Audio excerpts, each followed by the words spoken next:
नमस्कार श्रोताओं, स्वागत है आपका कथा संग्रहालय में, जहां हम आपके लिए लेकर आते हैं दिलचस्प किस्से और कहानियां। आज हम आपके लिए लेकर आए हैं मुंशी प्रेमचंद द्वारा लिखित तगादा। यदि आपको हमारी प्रस्तुति अच्छी लगती है तो हमें ज़रूर सब्सक्राइब करें और कमेंट बॉक्स में अपने सुझाव देकर हमारा हौसला ज़रूर बढ़ाएं। तो चलिए शुरू करते हैं।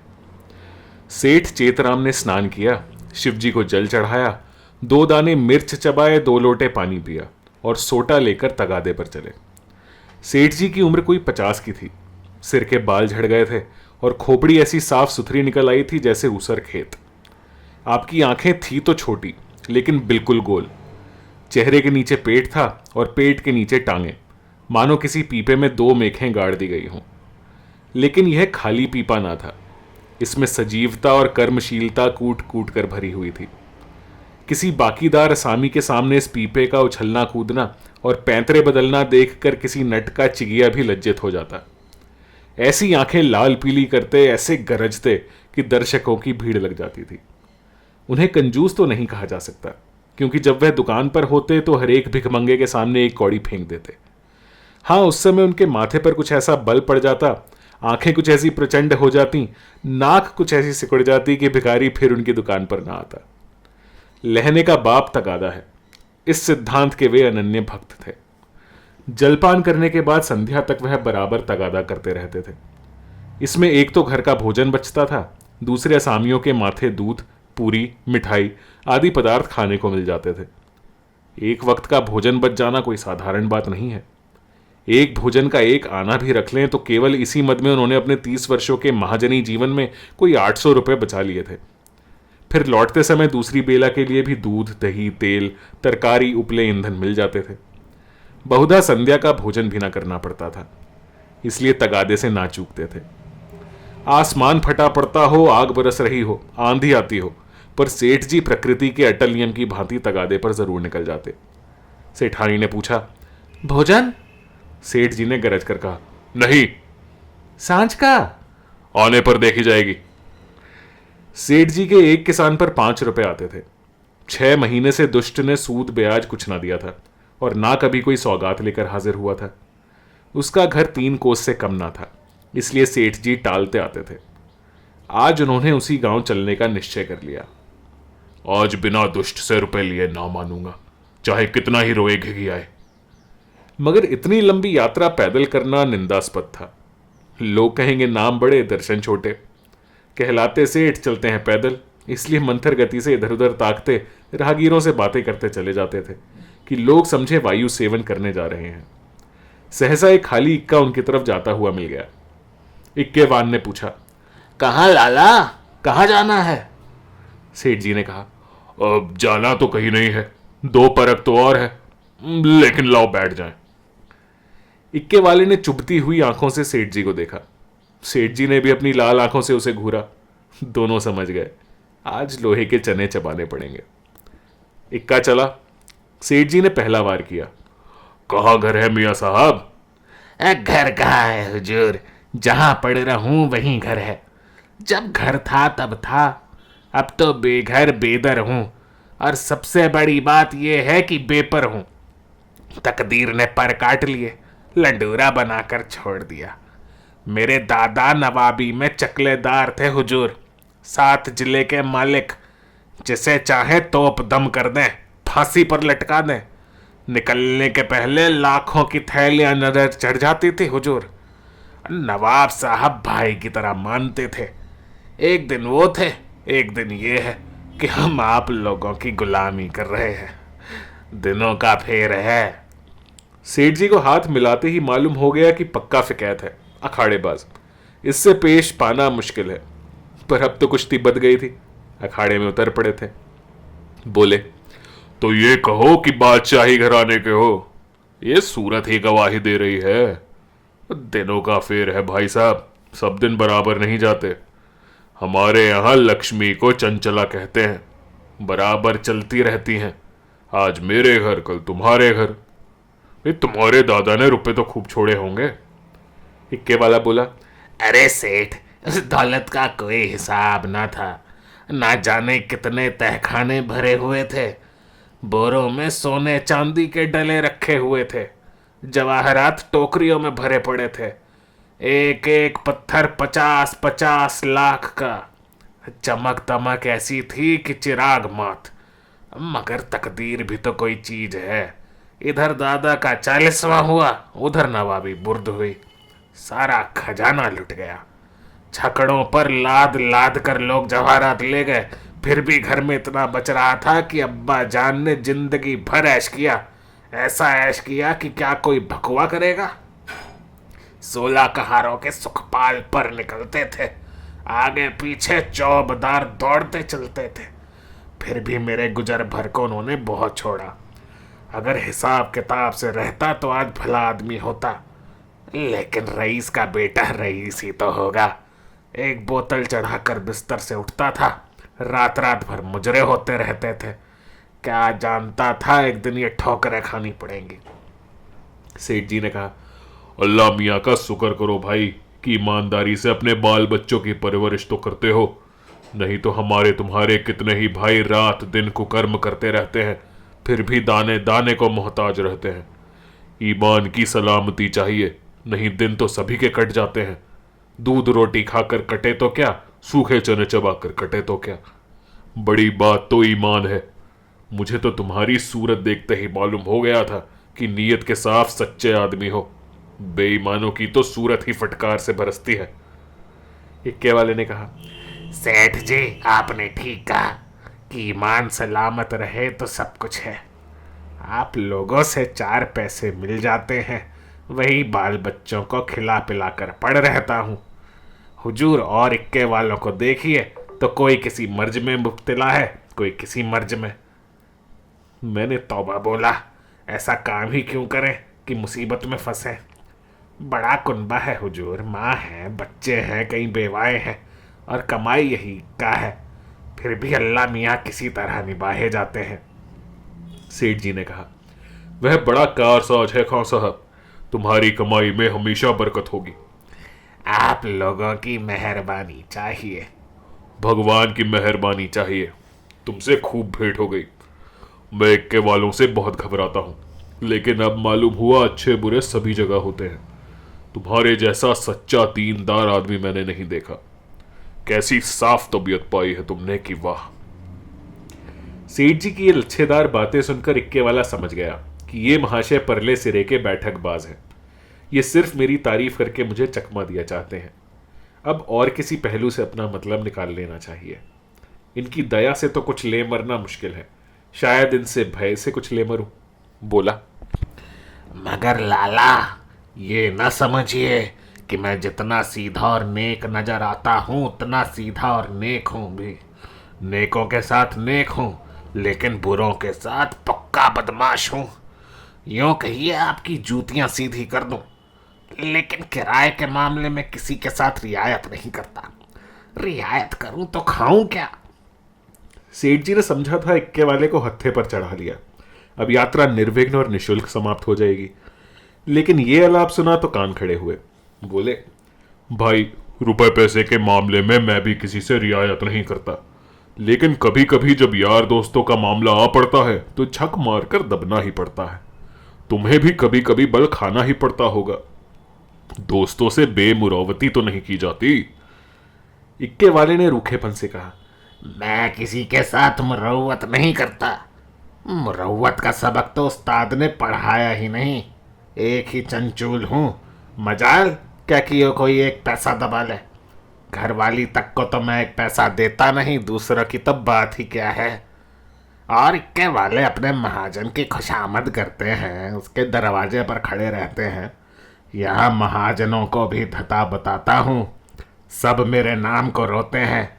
रुपए लिए और साफ डकार गया। देखे अब कैसे वसूल करते हो बच्चा। नलिश करो, घर में क्या धरा है जो ले जाओगे। सेठ जी को मानो जूड़ी चढ़ाई। समझ गए कि यह शैतान बिना पैसे लिए ना मानेगा।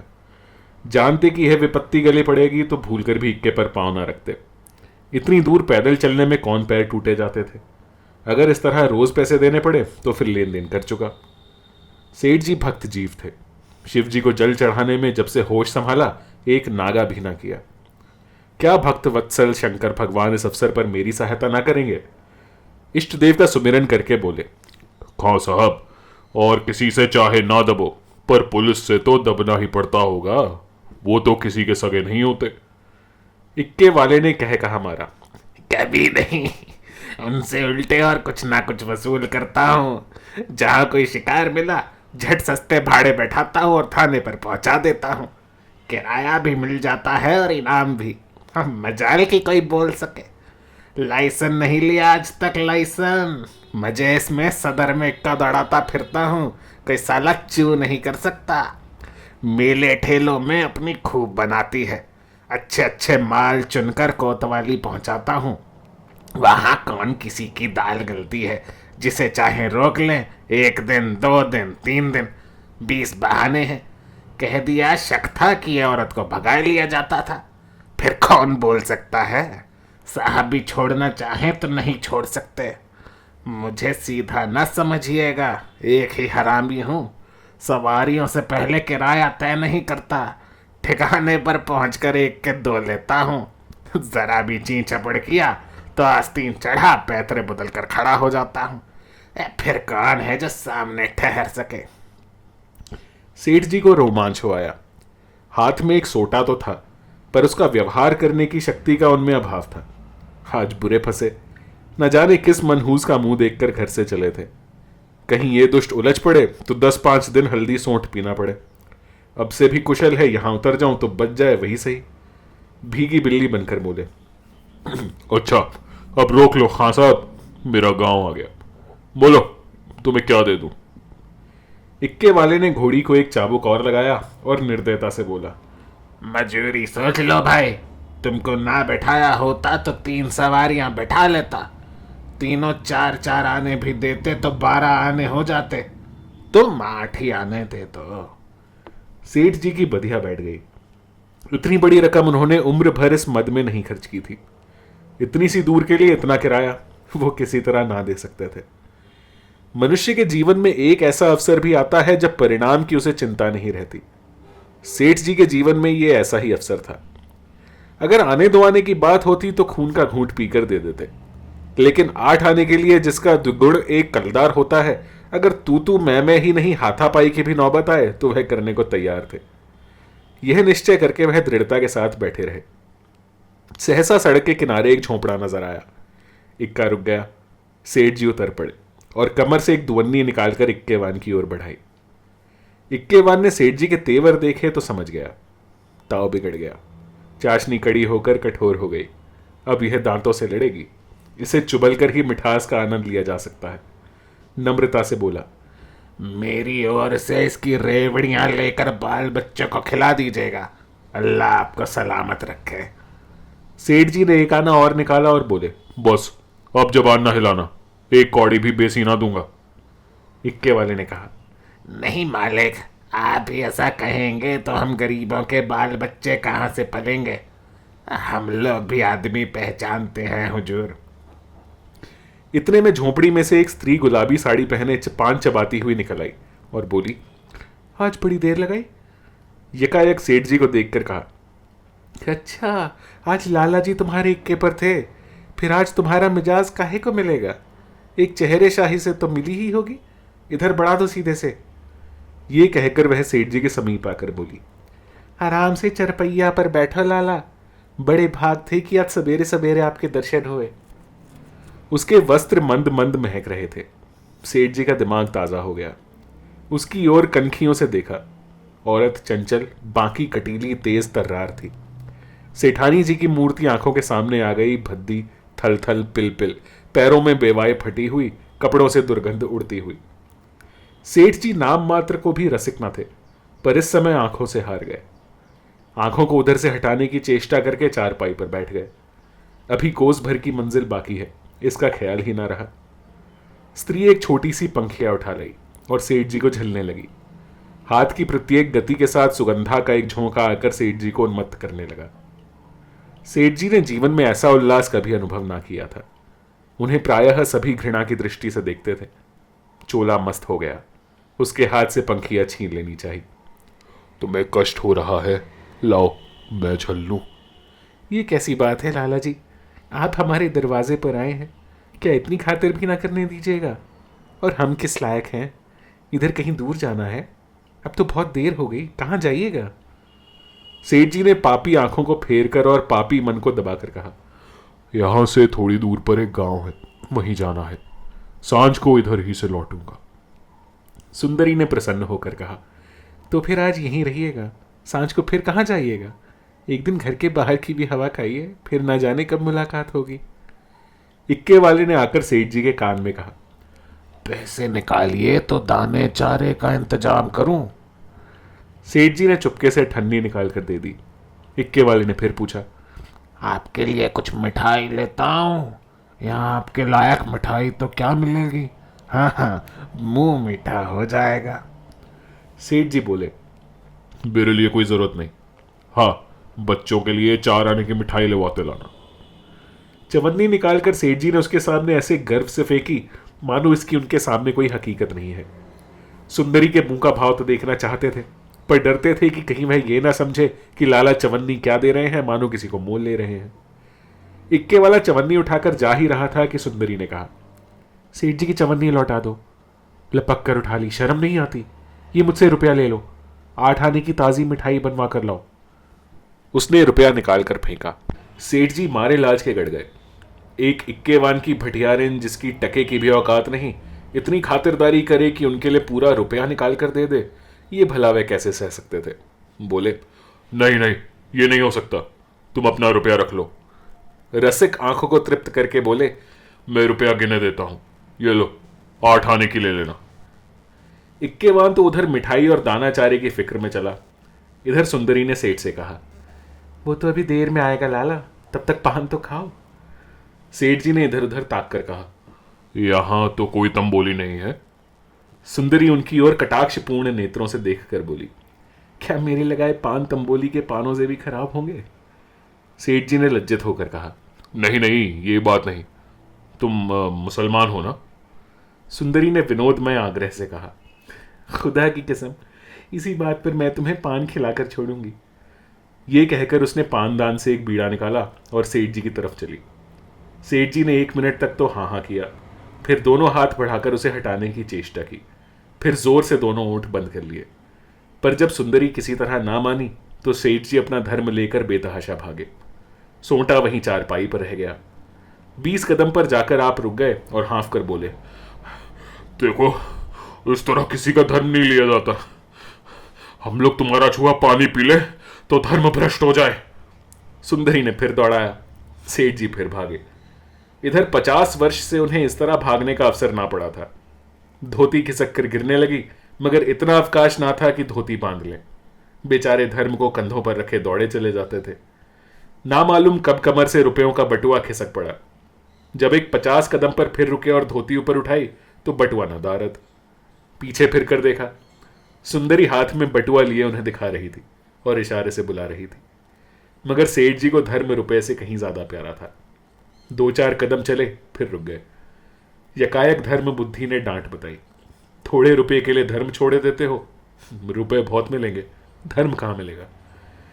ये सोचते हुए वह अपनी राह चले, जैसे कोई कुत्ता झगड़ालू कुत्तों के बीच से आहत दुम दबाए भागा जाता हो और बार बार पीछे फिरकर देख लेता हो कि कहीं वे दुष्ट आ तो नहीं रहे हैं।